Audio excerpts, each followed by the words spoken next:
Yeah, but she needs to be on a better. She needs to be on a better team.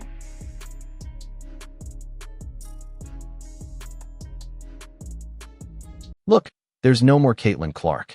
Regardless of what others may think, she has already packed her things and is not turning around. And excellent for her, to be honest. Unlike, say, the league, she genuinely cherishes herself. She won't remain to serve as a target for a league that couldn't even defend its brightest star. The absurd thing is that even after she signed her new contract in Europe, ESPN continues to pretend as though they have any influence over her choices. She struggled with physical defense she's faced at the professional level and voiced frustration with the league's officiating, recently telling reporters, quote, "I feel like I'm getting hammered and everybody is physical with me, and opponents get away with things that other people don't get away with." That's what Caitlin Clark. She has been receiving a lot of criticism from fans as well as players, and the referees have chosen to overlook it. To be honest, these people couldn't believe she was the only one attempting to hold everything together, essentially maintaining the ridiculousness of the league. I am upset about. It's like, hey man, your meal ticket is under constant attack. There's been dirty plays all season. Here's the problem though. She just revealed something shocking to the WNBA, and now everyone is in complete panic. She came to the conclusion that she was worth more than, well, being handled like a beaten cash cow. Sorry, ESPN. The coop has been flown by your golden goose. You are left with nothing except this immense void and a huge potential loss. Throughout the season, Caitlin Clark faced the burden of this league, enduring brutal fouls and having her body scrutinized as though she were playing hockey rather than basketball. Now, she is traveling to Europe. The way ESPN is attempting to appear unconcerned about it is almost comical.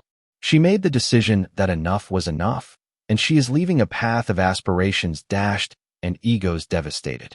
In all honesty, I don't hold her at all responsible. Is on the wrong team.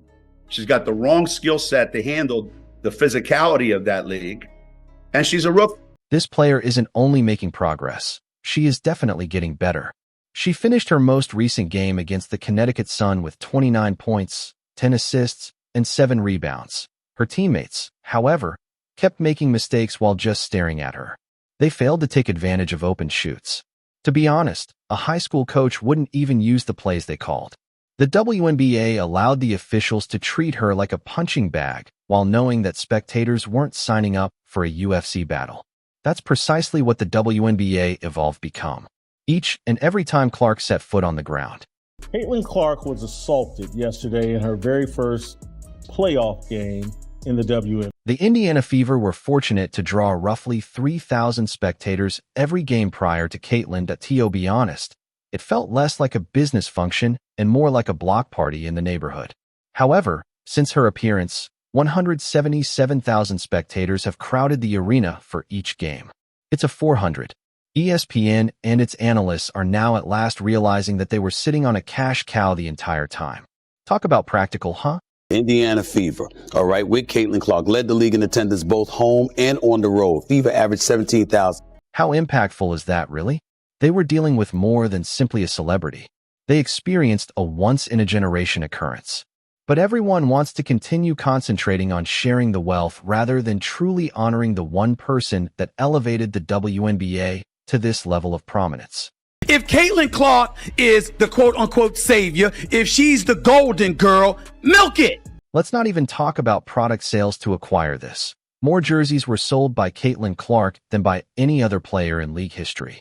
This covers Hall of Famers like Sue Bird and Diana Taurasi. Not only is that incredible, it's historic. She made the WNBA a must-watch television program. Her competitions were essentially a national affair. Was she ever treated like the superstar she was by ESPN, though? No. They treated her like any other athlete and provided her with substandard coverage. They are now hurrying to act as though they weren't completely cheating on her. However, it's too late.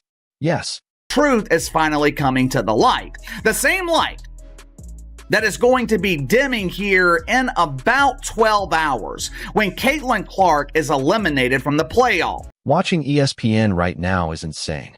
After what has essentially been a horrible WNBA career, Caitlin Clark made the decision to relocate to Europe, and all of a sudden, everyone is scrambling to take notice. A total of 1.5 million people watched her match versus the New York Liberty. Compared to certain NBA games on TNT, that is more. Now that she's gone, there will be a lot of dusty jerseys, empty seats, and ESPN talking heads unable to understand how they ruined the most obvious victory in the history of sports broadcasting. It's important that we point this out. One of the things that I brought up this morning in talking about Caitlin Clark is that some of the players, you want to use the word jealousy, fine. You want to use the word envy, fine. Consider this. The league treats you like a punching bag even though you are a rising star and the face of a franchise. That's how brutal the toughness Caitlin Clark had to deal with in the league was. She appeared to be getting into a street brawl. She didn't even have to defend herself each time she put on her shoes because the league pretended that nothing was wrong.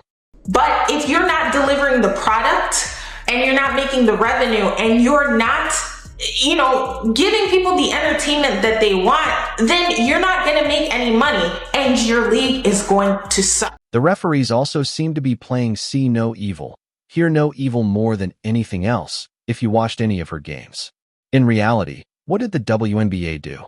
Everyone should have been greatly awakened by the infamous iPad tragedy. However, the WNBA decided to overlook it, claiming that it is quite common for a talented player to be viewed as an outsider in their own league. Clark even said that she felt as though she was being hit hard on the court. And this woman swats at the basketball and somehow decides to turn her hand down and her fingernails and jab them right into the eye of Caitlin Clark. No foul call. No refs stopping the game to go, is this a flagrant? None of that. Just everybody moved on.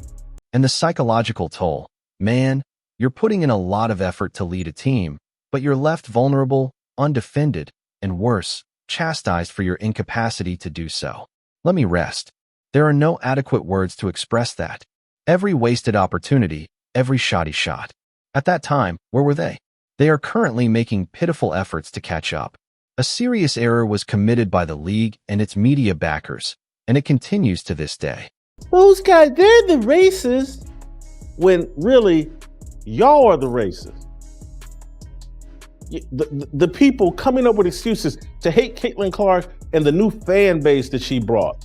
But hold on, it gets even more juicy. Alyssa Thomas mentioned racial bias within the fandom. Additionally, rather than saying, "Oh, I don't know," highlighting Caitlin's incredible talent. What was done by ESPN? Thomas began leveling charges. She asserted that Clark's success was somehow influenced by racial dynamics. Honestly, it's been a lot of nonsense. I think in my 11-year career, I've never experienced the racial comments from the Indiana Fever fan base. We had her face on a serious matter that happened in this world, and it's unacceptable, honestly. And there's no place for it. And they simply attempted to turn Clark's accomplishments into a racial argument. They presented it as breaking news after framing the entire situation with this ludicrous scenario. In reality, she shattered records rather than only showing off her record-breaking games. She carried an entire squad on her back and set ankles. 14,000 followers. And it's really easy to ignore, and most people don't know who she is in the sports world. The only reason why people even know who she is because of Caitlin Clark. And she still only got 14,000 followers on Twitter. She doesn't have much of a brand. Clark completely refused to back down and answer. She maintained that hard work and tenacity, not some tenuous racial narrative, were the reasons behind her success. However, notice how biased the media's portrayal has been. The fact that she even had to do that. They obviously can't read a room, so they try to agitate it even more by leaning into it. The golden goose is her. They had a fantastic opportunity to position her as the newest sensation. She was the next big thing, spoiler alert. Rather, they concentrated on a story that would only damage everyone standing. It's embarrassing.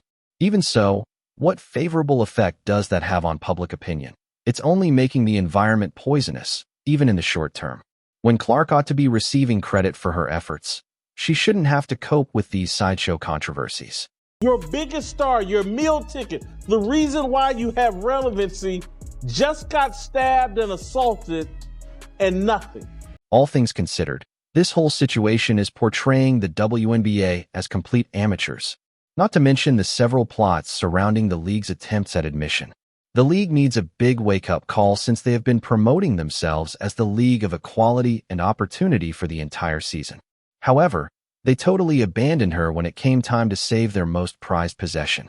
What I am upset about is like, hey man, your meal ticket is under constant attack. There's been dirty plays all season.